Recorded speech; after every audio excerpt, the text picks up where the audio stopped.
எல்லாருக்கும் வணக்கம். நான் Hema Subramanian. Welcome to home cooking Tamil. இன்றைக்கி நான் உங்களுக்கு ஒரு அருமையான மட்டன் ரெசிபி காட்ட போகிறேன். இது mutton keema paratha. Protein rich ரெசிபீஸ்ன்னு சொல்லிங்கன்னா மட்டன் இல்லாமல் இருக்காது.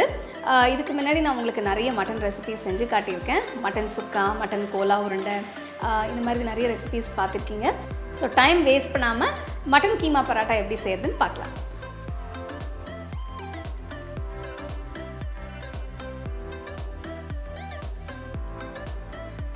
To watch this recipe in English, click on the link given in the description box.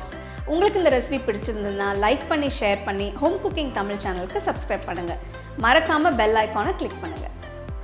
இந்த ரெசிபிக்கு நான் 300 கிராம் மட்டன் கீமா யூஸ் பண்ணுறேன். இதை ஒரு பவுலில் எடுத்து 1 டீஸ்பூன் உப்பு,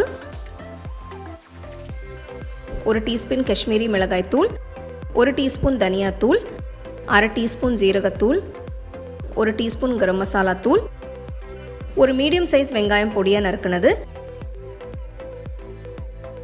2 பச்சை மிளகாய் பொடியாக நறுக்குனது, 3 பல்லு பூண்டு பொடியாக நறுக்குனது, 1 துண்டு இஞ்சி பொடியாக நறுக்குனது, 1 தக்காளி இதையும் பொடியாக நறுக்கி போடுறேன். கடைசியாக கொஞ்சம் பொடியாக நறுக்குன கொத்தமல்லி.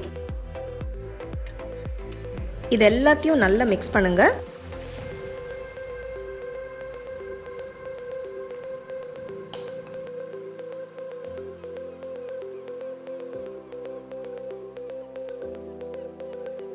இதை 30 நிமிஷத்துக்கு எடுத்து வச்சிருங்க.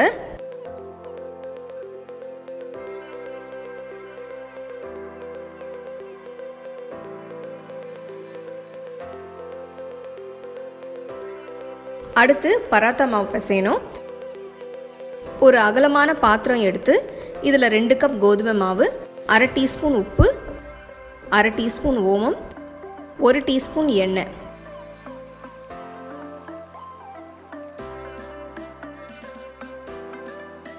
கொஞ்சம் கொஞ்சமாக தண்ணி ஊற்றி மாவை பிசைங்க.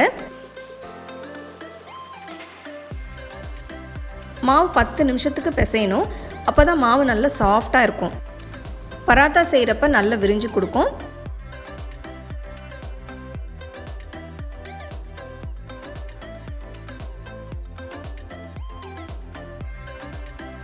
மாவு மேலே கொஞ்சம் எண்ணெய் இல்லைன்னா நெய் தடவி மூடி வச்சுருங்க. நெக்ஸ்ட் ஒரு கடாயில் 1 டேபிள் ஸ்பூன் எண்ணெய் ஊற்றி இதில் ஊற வச்ச மட்டன் கலவையை போடுங்க.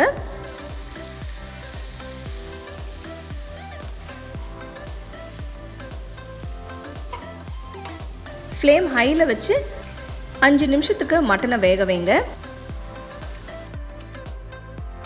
இதோட நான் 1/2 கப் தண்ணி ஊற்றுறேன்.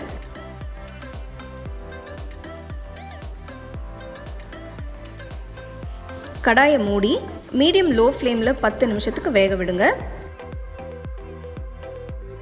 10 நிமிஷம் கழித்து கீமா நல்லா வெந்திருக்கு. தண்ணி எல்லாம் வற்றி நல்லா ட்ரையாக இருக்குது. இது ஆறட்டும். அடுத்தது கீமா பராட்டா செய்ய ஆரம்பிக்கலாம்.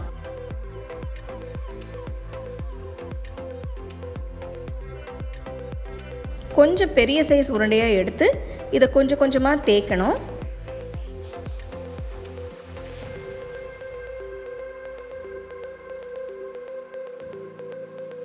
சென்டரை விட ஓரத்தில் கொஞ்சம் மாவு கொஞ்சம் மெலிசாக இருக்கணும்.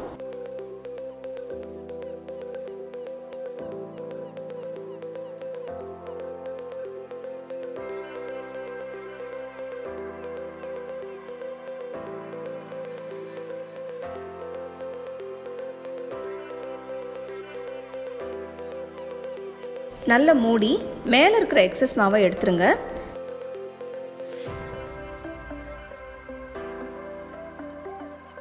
மெதுவாக ரோல் பண்ணுங்க. இந்த பராட்டா கொஞ்சம் திக்காக இருக்கும். இதே மாதிரி எல்லா மாவையும் திரட்டி ரெடி பண்ணுங்க. தவா சூடு பண்ணி பராத்தா போட்டுருங்க.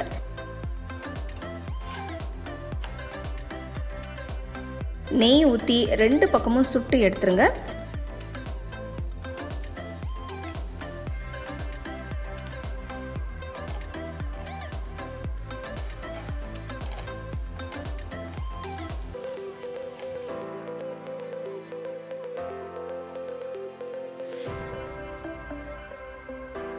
சூப்பரான கீமா பராட்டா ரெடி.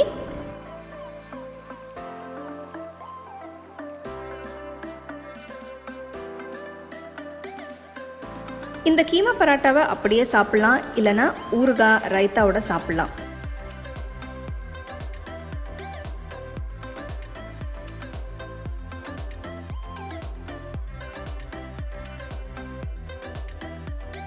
அருமையான மட்டன் கீமா பராட்டா எப்படி செய்யுதுன்னு பார்த்தீங்க. ஸோ இது ரொம்ப ஈஸியாக ரொம்ப குயிக்காக செய்யக்கூடிய ஒரு ரெசிபி, ரொம்ப டேஸ்டியாக இருக்கும். இது நீங்கள் வெறுமனே சாப்பிட்லாம், இல்லைனா கொஞ்சம் ரைத்தா வச்சு கூட சாப்பிட்லாம். ஸோ கண்டிப்பாக இந்த ரெசிபி ட்ரை பண்ணி ருசித்து சாப்பிடுங்க. You can get a copy of our first edition of the home cooking book on 21 Frames.